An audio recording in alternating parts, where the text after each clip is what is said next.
Good morning. If you're visiting with us for the first time, my name is Bennie Braddick. I'm the pastor here at Twin Pines, but nobody would know that because I've been gone for 2 weeks. It is so good to be back here with you. 2 weeks ago, I was preaching at Central Christian Church downtown as part of our pulpit swap when you all got to hear the wonderful Michael Schwartzentruber from South Elkhorn. I'm so grateful to Melissa Hall and Sarah Hall who record our worship service and put that online so that we can experience worship if we are not able to be here. I got to listen to Michael's sermon. What a great message he had for you.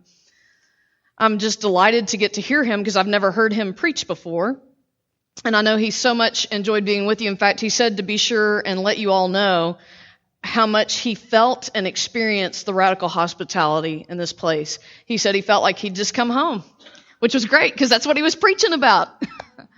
And then last week I was on vacation. My husband David and I got to go up to Cleveland to see his children, and we were able to hear his son Lucas perform in a spring concert, play French horn, and we could actually see him, and we could actually hear the French horns, which you would never expect to happen when you go to a school band concert. So we're very excited about that. So today is the conclusion of our Thrive series, Anything is Possible. Our text is John chapter 5, verses 1 through 9. It is the famous story of the man who was sitting by the pool of Bethesda for 38 years. It's one of my favorite stories. The Gospel of John was written to a church in crisis, a church that was not sure what was possible anymore for them because the world had changed around them drastically, especially with Jesus' crucifixion. And this is also, by the way, not immediately after the crucifixion, but this gospel is written to people hundreds of years later, about 100 years later, second and third generation Christians who are trying to come to terms with what it means to follow Jesus, even though we were not there when he was here. So, here is a story from the Gospel of John to his community to encourage them about what may be possible. John chapter 5. After this, there was a festival of the Jews, and Jesus went up to Jerusalem. Now in Jerusalem, by the sheep gate, there is a pool called in Hebrew Bethesda, which has 5 porticos. In these lay many invalids, blind, lame, and paralyzed. One man was there who had been ill for 38 years. When Jesus saw him lying there and knew that he'd been there a long time, he said to him, "Do you want to be made well?" The sick man answered him, "Sir, I have no one to put me into the pool when the water is stirred up. And while I'm making my way, someone else steps down ahead of me." Jesus said to him, "Stand up, take your mat, and walk." At once the man was made well, and he took up his mat and began to walk. The word of God for the people of God.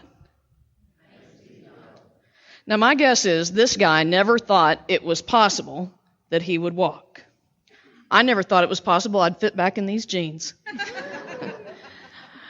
That man did not think it was possible to walk. And yet Jesus told him to stand up and pick up his mat. It's the one thing he never thought of doing. He had never thought, just the way Melissa had never thought she could be a leader. He had never thought of standing. To his way of thinking, the only possibility of healing would to be first in the pool. That was the tradition. Whoever got in there first got healed. And as far as he is concerned, that is never going to happen. Because number one, he's paralyzed. And number two, because of other people. Nobody will help him. Did you hear what he said? Nobody will put me in the pool. I mean, it's not his fault. If somebody else would just put him in the pool. No one cares enough to let him cut in line. I mean, he's paralyzed, so they're like, "Hey, good for me. I'm getting in there." He's stuck, and there's nothing he can do about it. The deck is stacked against him. Anybody ever feel that way? It's everybody's fault but his own.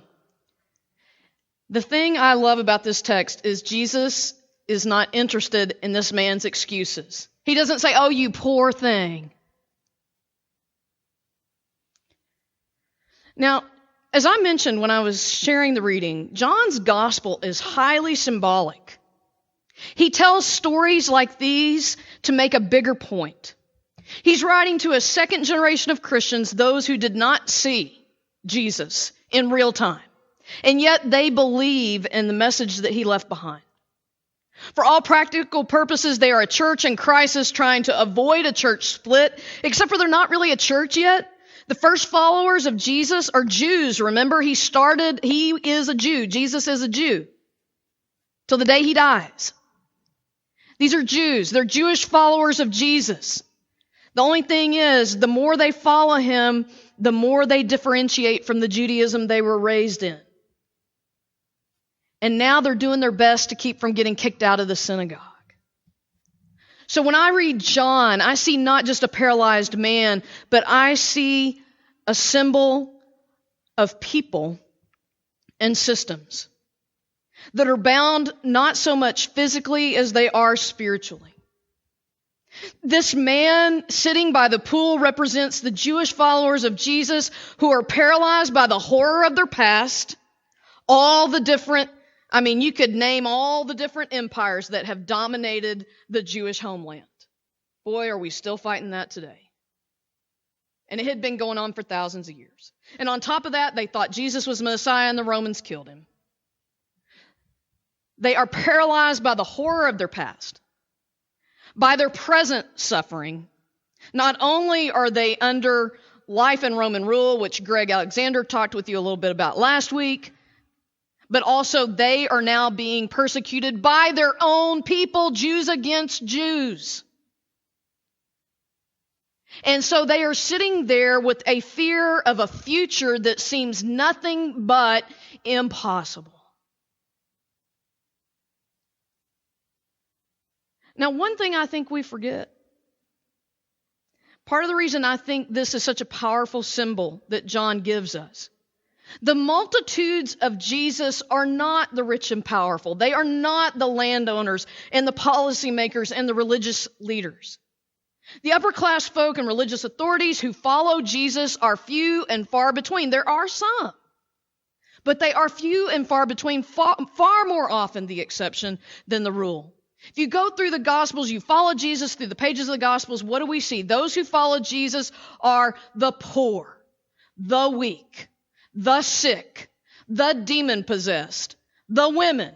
See, in those times, they put women in the same category with the demon-possessed. Okay. And the children, the fishermen, the laborers, the tax collectors, the sinners, the overworked and underpaid, the overburdened and underserved, the overlooked and undervalued. This is a picture John is painting. A vivid picture of his community, weak, paralyzed, lying at the pool of Bethesda, just hoping for mercy. That's what that word means, Beit Sadah, house of mercy in Hebrew. Because this is literally the only hope they have. Things are not going to change for them. The only hope they have is mercy. In fact, I really like the King James version of the verse 3 of John.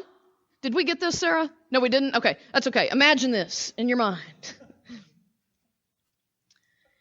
In the 5 porches lay a great multitude of impotent folk, blind, halt, withered, waiting for the moving of the water. Anybody ever hear that old word, halt, said by your grandparents or your great-grand? Well, he was a little halt. You ever hear that? Well, now you have. The Greek word for impotent is asthenos. Asthenos, not sthenos. Comes from the root for standing. Not strong. Not able to stand. Weak. Weakened by the world around them. Halt is the Greek word cholos, and it just means lame or limping. So it could mean paralyzed, not able to walk. It could also just mean somebody who's like without a foot or maybe has a leg that's not, as long as the other one and they're kind of limping along. And then withered. The Greek word xeros. It literally means to be deprived of juices, to be dry, shrunk, wasted. When Jesus asked this guy if he wants to be made well, it's not the word we get in all the other gospels for well, which is sozo, to be saved. That's why we always hear, your faith has saved you, your faith has made you well. No, Jesus doesn't ask him if he wants to be sozo, saved. He asked him if he wants to be well, which is the Greek word hugies. It's where we get our word hygiene from. If you transliterate that into English, you get hygies. It literally means to be whole, to be juicy, to be restored and sound. The root word of that is oxano, and in that word means to cause to grow, to increase, to thrive. So Jesus is asking this guy if he wants to be hugies. If at his root he wants to be caused to grow, to increase, to thrive, so that he can be made whole. I think this is incredibly powerful, because when we're weak, when we are stuck, when we are closed in, trapped by the world around us, when the possibilities around us are very limited, we always feel like it's impossible. There's nothing I can do. Nothing I can do is going to change the circumstances around me. And yet, hugies, wholeness, implies that we can be caused to grow into some kind of wholeness within. We can grow past our limits. So I think this is why Jesus asked this man to do the one thing he's never even considered, because it's not only unlawful, but it's unheard of in the world as this man knows it. In the world of human limits. This is still impossible today. People who've had a limb amputated don't grow another leg and become hugies. Not everything is possible for us, but anything is possible for God. Not in a magical thinking sort of way, not in a grow another leg sort of way. However, there is a way in which we can grow past our limits in a changing our minds, in a changing of our inward selves sort of way. If we want to grow past our limits, and this is why I think this story is so powerful. If we want to grow past our limits, we have to do something. We can't be stuck sitting on our mat waiting for somebody else. The first thing we got to do is give up the mat. And I'm here to tell you, I like my mat. Anybody? You like your mat? I mean, mine's got flowers on it and stickers from all the places I've been. Got a little dent where my head lays. It's a good mat. I'd much rather have that. Especially because even if I try to get up, if I fall, it'll catch me, right? Jesus wants us to grow past our limits. We've got to step outside of our limits. We got to do something different. And not just something different, but maybe even something that we think is impossible. A couple of weeks ago on Twitter, I ran across this article by a rabbi I follow. It's a woman, her name is Rachel Barenblatt. I call her Rabbi Rachel, and her Twitter handle is the Velveteen Rabbi. And she put this quote up on her page. Now, that's a picture of flowers in my front yard. And I put that faith thing there because every winter when they get covered up by snow and they're sitting there left over from the first freeze, looking terrible, I put that faith thing in there to remind myself that one day they're going to look like that. She had this quote from Anais Nin. And the day came when the risk to remain tight in the bud was more painful than the risk it took to blossom. Now, this was about a week ago. It was the beginning of Passover. With Rachel being a rabbi, Passover is pretty important to her, kind of like Christmas for us or Easter. This is what she says. She said, I've been sitting with this quote for some time now. It feels especially resonant to me now that Passover draws near. Because the Passover story is one of risk-taking. In every life, there are familiar constrictions. Sometimes we suffer from them. Sometimes we accept them grudgingly. Sometimes we embrace them. Sometimes we grow so accustomed to them that we forget they're there. And in every life, there are awakenings. We realize that we don't need to stay where we are. We realize that we could choose to risk the unknown, even though it's scary, even though we don't know what lies ahead. The Passover story says, take the leap. Step into the sea and trust that it will part for you. The Passover story says if we wait until we feel fully ready, we might never act at all. We could stay where we are indefinitely, but at what cost to our hearts and our souls? We are made to change and grow. And sometimes that means setting out into the wilderness of not knowing. Sometimes that means taking the risk of trusting that good things lie ahead, even if we can't see them from here. Sometimes that means leaping before we feel ready, because the whole idea of ready becomes something that holds us back. And she goes on to say, the Passover story does not offer easy answers. The Torah reminds us that as soon as the children of Israel leave Egypt, they kvetch bitterly, missing the familiar comfort of the life they knew. Parenthesis, Bennie Braddick, they're mad.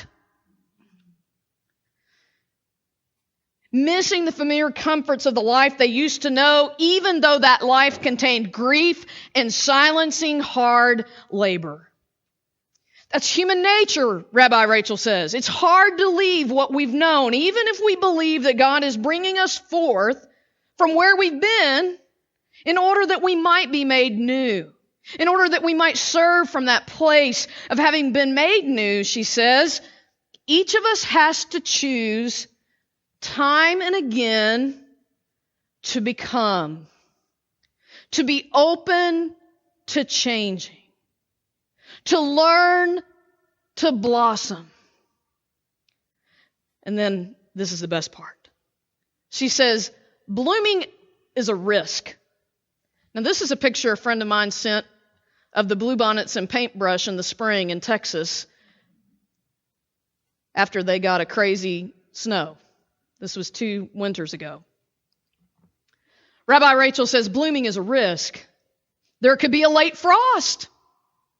Forget frost, Rachel. There could be a snow. Or not enough rain, or not enough sun. Anything could go wrong. You know, that's the corollary to today's message, right? Anything is possible. Anything could go wrong. Well, of course, anything is possible. There are always reasons not to bloom or not to bloom yet. But the Passover story calls us out of those reasons. The one who spoke to Moses from the burning bush gave the name, I am who I am, Yahweh. It is untranslatable in Hebrew. The best we can get is some form of the verb to be. I am who I am. I am always, I am becoming who I am becoming. My Hebrew professor said, I am God, and I will be what I will be, and you will find out what that is later.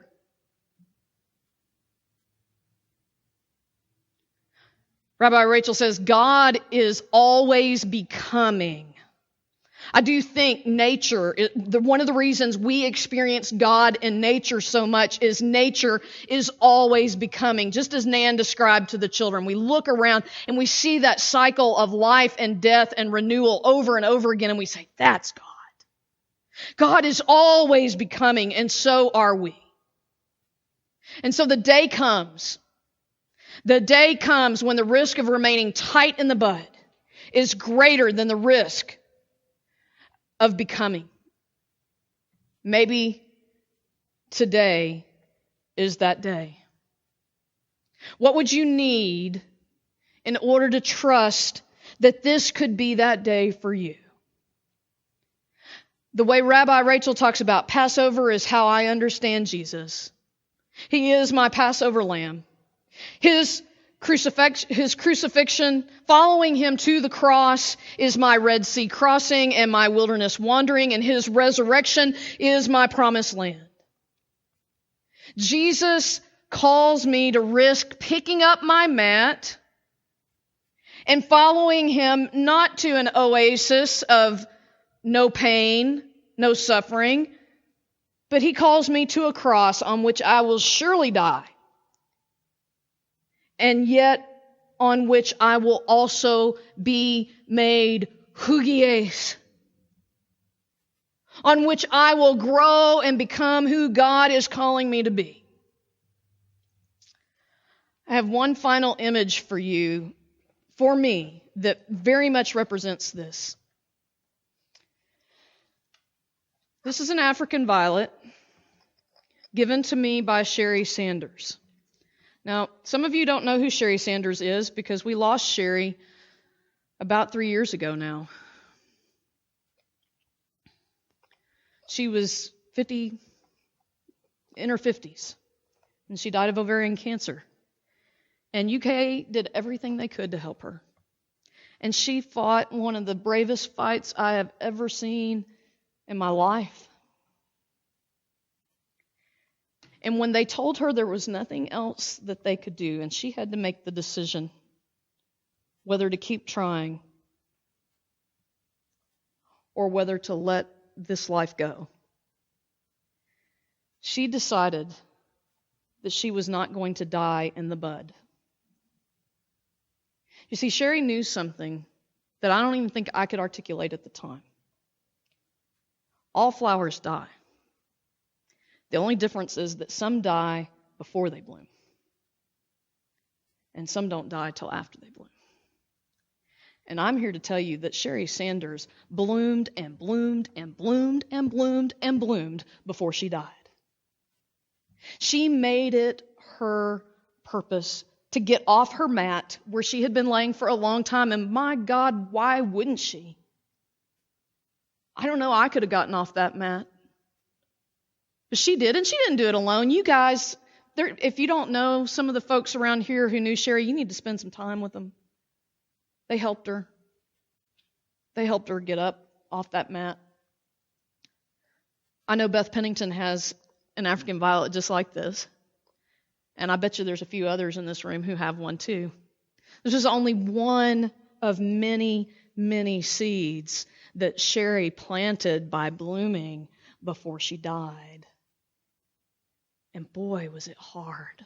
A lot of people think, well, if you know you're going to die, it's easier to do those things. Baloney loney. You spend some time with somebody who's in the last stages of cancer, and you tell me how easy it is.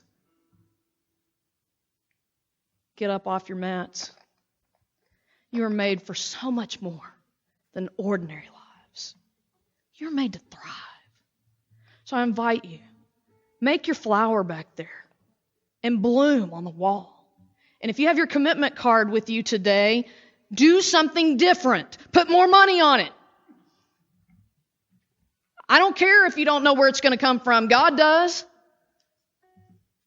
Put another act of service on it. Somebody's been asking you to be an elder, be one. Step up. Somebody says we need a moderator, step up. Somebody says we need you to work with the kids and you hate kids. Guess what? God loves kids. And God can make you love kids. Step out of your comfort zone. Get up off your mat. Do something different and bloom before you die. You were made for so much more than ordinary lives. You were made to thrive.